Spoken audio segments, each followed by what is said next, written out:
안녕하세요. 교과서에 다시 답을 달아보는 시간 다시답입니다. 일본의 무역보복 특집 마지막 시간이에요. 지금까지 일본이 갑작스러운 수출 규제 정책을 시작하게 된 진짜 이유를 알아보고 또 상황이 어떻게 전개되어 왔는지 살펴봤고요. 일본의 뒤에 숨어있던 일본회의, 그리고 일본과 한국의 관계에 항상 개입해온 미국, 마지막으로 우리나라 내부의 갈등에 대해서도 알아봤어요. 오늘은 이렇게 빠르게 변화하는 동아시아의 한가운데 있는 나라 대한민국의 국민으로서 어떻게 살아가야 할지 다시답을 달아볼게요. 독립변수는 외부의 영향을 받지 않고 스스로 변화를 선택할 수 있는 것을 뜻해요. 독립변수가 된다는 것, 그것은 어른이 된다는 이야기고요. 신경 써야 할 것들이 매우 많아진다는 이야기예요. 북한과 화해의 분위기가 만들어지면서 하나뿐인 적에 가려서 잘 보이지 않았던 동아시아의 여러 국가들이 꿈틀대기 시작했거든요. 한국은 여러 힘센 나라들이 부딪히는 경계에 있는 매우 작은 나라예요. 지금까지 한국과 일본, 그리고 미국이 동남쪽에 팀을 짜고 있었고요. 북한과 중국, 그리고 러시아가 서북 쪽에서 상대팀으로 활약해왔죠. 얼마 전까지만 해도 두 강한 동맹이 만나는 지점, 남한과 북한 사이가 진한 실선이었어요. 명확하게 적과 친구를 구분할 수 있었죠. 그런데 이제 북한과 남한 사이의 경계가 점선으로 바뀌면서 경계가 애매해지기 시작했어요. 영원한 적도 영원한 친구도 없는 시기가 온 거죠.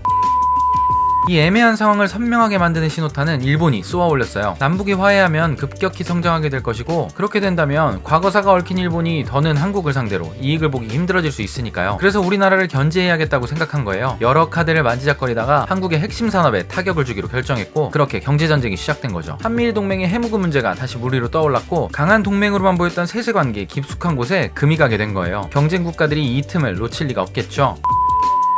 서북 쪽의 강한 나라들이 동아시아의 변화에 숟가락을 얹었어요. 러시아와 중국이 군사훈련을 하다 은근슬쩍 대한민국의 영공을 침범한 거죠. 러시아 초계기 2대가 꽤 오랜 시간 교신도 없이 독도상공을 비행했고요. 한국은 러시아 군용기에 수백 발의 경고 사격을 했어요. 나중에 러시아가 뭐라고 했냐고요? 당연히 몰랐다고 했죠. 하지만 몰랐을 리가 있을까요? 전혀요. 당연히 계산된 행동이죠. 한미일 동맹의 약점을 건드려 본 거예요. 친하다더니 진짜 친한가 한번 볼까 하면서 말이에요. 이러한 주변 국가들의 행동들은 이제 대한민국이 주변 국가들로부터 견제해야 할 국가로 성장했다는 걸 보여주는 사건이에요. 얼마 전 일본의 무역보복이 있은 지 얼마 후 FTA 협상으로 잘 알려진 김현종 국가안보실 2차장은 워싱턴을 찾았어요. 당시 사람들은 김현종 차장이 일본의 무역보복과 관련해서 미국의 중재를 요청하러 갔겠거니 하고 생각했죠. 얼마 전까지 우리는 국제사회의 종속변수로 살아오면서 안보의 큰 부분을 미국에 의지할 수밖에 없었으니까 그런 생각을 하는 것이 전혀 이상하게 느껴지지 않았어요. 그런데 김현종 차장이 나중에 인터뷰에서 밝힌 내용은 예측과 달랐어요. 당시 미국의 방문에 미국의 중재를 요청한 적이 없다고 밝힌 거예요. 그저 지금의 한일 상황과 한국의 입장을 밝히기만 했다고 했어요. 미국의 중재를 요청하는 순간 미국은 청구서를 들이밀 텐데 그런 선택을 할 필요가 없다는 거죠. 이제 우리 정부도 국제사회에서 독립변수라는 격에 맞는 생각과 행동을 하게 된 거예요.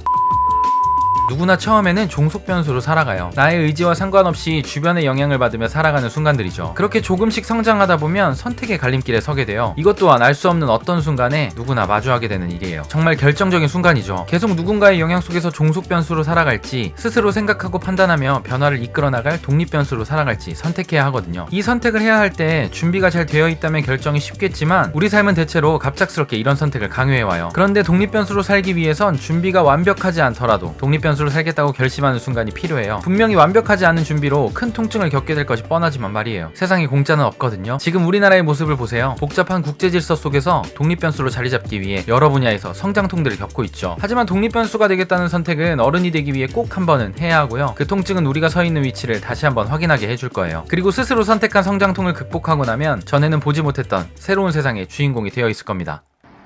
나는 씨앗이 땅속에 들어가 무거운 흙을 들치고 올라올 때 제 힘으로 들치지 남의 힘으로 올라오는 것을 본 일이 없다. 우리 힘으로 분단을 이기고 평화와 통일로 가는 길이 책임 있는 경제 강국으로 가는 지름길입니다. 우리가 일본을 뛰어넘는 길이고 일본을 동아시아 협력의 질서로 이끄는 길입니다. 한반도와 동아시아, 세계의 평화와 번영을 이끄는 새로운 한반도가 우리를 기다리고 있습니다. 우리는 할 수 있습니다.